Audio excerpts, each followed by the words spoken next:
बहू सुन, हाँ मम्मी। आज ना सुमन की तबीयत ठीक नहीं है तो वो काम पे नहीं आएगी, ठीक है? तो आज थोड़ा काम तुझे ही देखना पड़ेगा। मैं तेरी हाथ बटा दूंगी लेकिन देख लेना, ठीक है? अरे मम्मी जी, मैं आपको बता रही हूँ ना, ये सब नौटंकी है इन लोगों की। आए दिन ये बहाना वो बहाना, नहीं आने के 100 बहाने और कुछ नहीं। मैं तो बोलती हूँ इनको निकाल दीजिए। इतना भी घर का कोई काम नहीं होता, हम लोग आराम से कर लेंगे। और कुछ दिनों में अगर नहीं हो पाएगा तो कोई दूसरी बाई देख लेंगे। इनको निकालिए पहले यहाँ से। पूरे दिन कोई काम तो होता नहीं, बस इधर से उधर घूमती रहती है और फिर आए दिन छुट्टी चाहिए इनको। निकालिए इनको। ठीक है बहू, एक काम करते हैं, आज तो वैसे भी नहीं आ रही तो आज तू काम करके देख ले, है ना?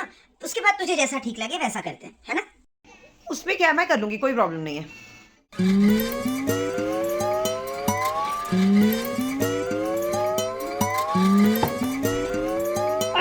सुबह से एक काम नहीं हो पाया, दिन भर चाय नाश्ता मम्मी।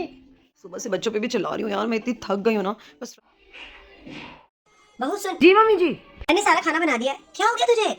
मम्मी जी बहुत हालत खराब हो गई। इतना ठंडा पानी है, हाथ लगा दी, पूरा हाथ मेरा अकड़ गया है। सुबह से ऑफिस का कोई काम नहीं हो पाया, बच्चों पे चिल्लाए जा रही हूँ।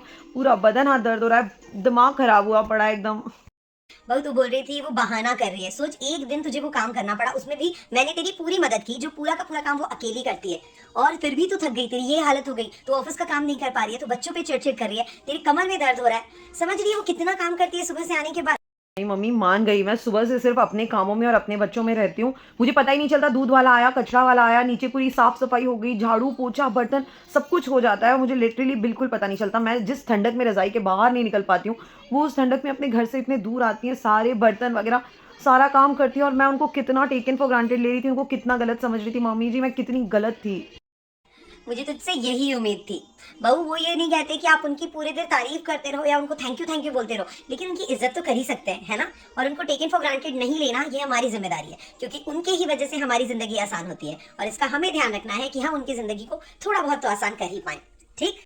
जी मम्मी जी आप बिल्कुल सही कह रहे हो। अब मैं आंटी का जितना हो सकता है हाथ बटाऊंगी अपने काम के साथ। ऑफ कोर्स उनके काम की इज्जत करूंगी, उनके काम में बिना मतलब नुक्स नहीं निकालूंगी। और जब भी वो छुट्टी चाहेंगी मैं उन्हें दूंगी, क्योंकि ऐसा नहीं है कि उनके बिना मैं घर का काम नहीं कर पाएंगे हम लोग, या उनके बिना घर नहीं चल पाएगा। ऑफ कोर्स चल पाएगा, लेकिन जिस सुकून से जिस शांति से हम रह रहे हैं ना, वो नहीं रह पाएंगे।